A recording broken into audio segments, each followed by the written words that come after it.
We've just completed a round of dialogue with our small group here, seated by the stories of what's been happening with the initiative Bill Bowie has been leading for a number of years, reporting 3.0, now r3.0. And we'll hear some closing reflections. It's June 24th, and this is the Consciousness Deep Dive.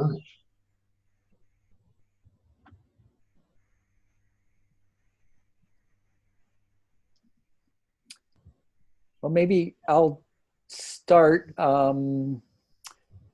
actually reflecting on comments of both Jane and Shulamith.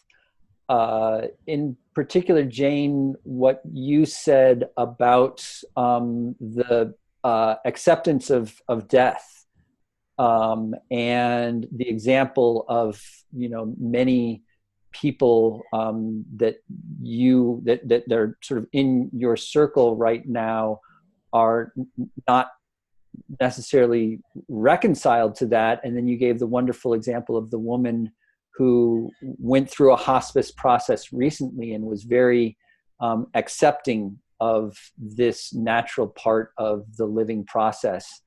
I just think that that's very relevant for us to reflect on, not just at the individual level, but at the collective level, and recognize how we can use that kind of acceptance of the transience of life to help navigate through the deaths of some of the systems that we're counting on, that we rely on right now, that are not sort of fit, that they don't have a fit with the natural cycles.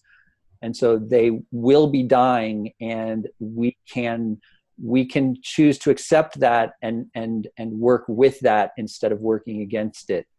So that was a very powerful part of this conversation for me. And with you, Shulamith, your validation of the both and of, working with those legacy organizations that are part of the systems that may or likely are in the process of dying, and working with those individuals and organizations and systems that are part of the new birth, and bridging those two. That validates what r3.0 has done for a long time. So I'm taking those two things in particular out of this conversation.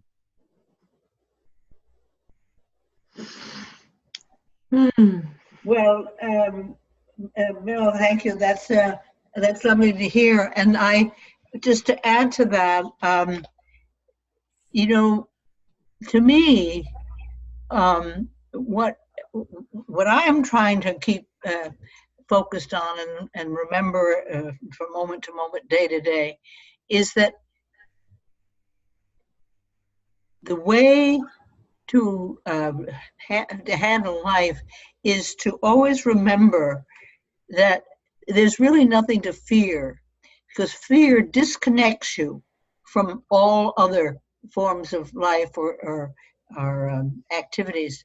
And what the real thing that to do, if it's something that I don't understand or something that doesn't seem to vibe with my knowledge, is to try and learn to connect to it further, to ask questions, to engage. When I was a volunteer at Harlem Hospital with the HIV kids, I learned that over and over and over.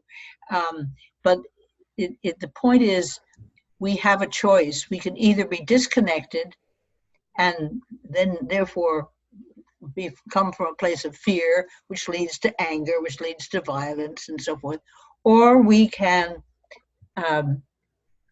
decide to stay connected, and which is basically another word for that is to love. Love is a funny word. It has all kinds of meanings into a lot of different people, but love is simply the process of being connected to other forms of life, connected to issues, and that's really where we are right now, I think, as a human species and as a planet Earth, that we need to understand that our job, and my job, I, for instance, still enjoy when I pay my bills, I put it, I don't do it through the internet. I put it at the bill in an envelope, and I put a stamp on the envelope, which costs, what is it, 49 cents, 50 cents, and I take it to the post office. Well, that's a pretty old-fashioned way to do it, but that's the only way that I know I can keep track of all these things. And I realize I'm in the, out of date with that. My children don't know how to pay all their bills without having to do all that, but I enjoy doing it that way. But I'm not going to be around much longer, and that's fine. So I'm on the tail end. It reminds me of a butterfly I saw on the sidewalk just the other day, who I first thought was dead, but then when I touched it, it fluttered up, and so it was kind of in the process of dying. And I thought maybe I'd pick it up and take it home. It was so beautiful, but I thought, no, it's doing what it needs to do, and I'm going to leave it there. And its beauty, I will remember and appreciate having had a moment to share with that butterfly. And I think that's really what we need to focus on. And in whatever way we approach life, whether we're political or economic or educational, agricultural, whatever it is we're doing, do it with love.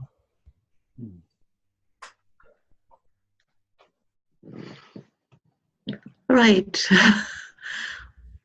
What I take right now is a string of beautiful nows we had together. Everything is only now. And just that weaving we had just now by Bill sharing what mattered, and that came after the silence. And Jane having the courage to say that word, love. And to bringing in the analogy of the butterfly and the reality of the butterfly. Death and birth are one.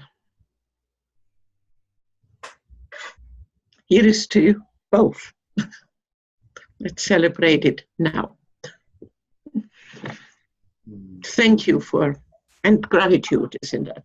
Gratitude for everything you know. Thank you. Thank you. Thank you, Sheila. Yeah, I loved hearing, learning more about the work you've been doing, Bill. It was a great opportunity to get a real, a download on that I hadn't had, and the arc of what you're doing feels so appropriate to these times, a mirror of larger things that are happening. I was not amazed, and I'm always, you're such a font of resources, Shulamit, to hear you rattling off all these different things. So I'm really excited to be sharing those and checking out some of the different things that you've mentioned. And just, I'm so struck, again, not surprisingly, but here you are coming from a very different sort of set of connections, but completely meshing with the paradigms that Bill is talking about. So it gives me a kind of hope of just how dense the weave is of this new paradigm thinking that's out in the world. And Jane, it's just always such a delight to have you here. And that the phrase you used before about people who have outlived their lives, it's just so striking. And just to apply that to we have these systems that have outlived their lives, and everyone kind of knows it, and yet we're still in the mainstream trying to figure out what that means and thinking, well, it's just collapse and death, not rebirth. But we know things are possible, especially, and I think at the regional level. I know you have to go, Bill. I just want to, we have a wonderful post office here locally that we kept alive through a set of petitions, and arguably we don't need it, but it's a perfect example of the value of community. And I love going there too, although I do pay my bills online. But I was just reminded of that. And the last thing I'll say around death, it's like, and measurements, like, and what matters. I think it's so important to also recognize, that, and this was a big thread in climate change and consciousness. It'll be the focus, I think, of a conversation on Wednesday, a paradigm bridging conversation with Spring Cheng and Lori Michaelis. That some things are beyond measurement. We were driving home yesterday from the weekend away, and I hit a squirrel coming off the highway. And it's one of those things where I saw it and I'm slowing down and the thing is going back and forth and it doesn't know which way to go. And I just, and it affected me. You know, it's just a little squirrel in the grand scheme of things. It, you know, arguably means nothing. But if that, but part of the love, the transformation is that that does mean something. It means everything as much as anything else does. And recognizing that, I think, is at the heart of the transformation. So thank you all. Thank you all. Again soon. Wonderful to meet you all.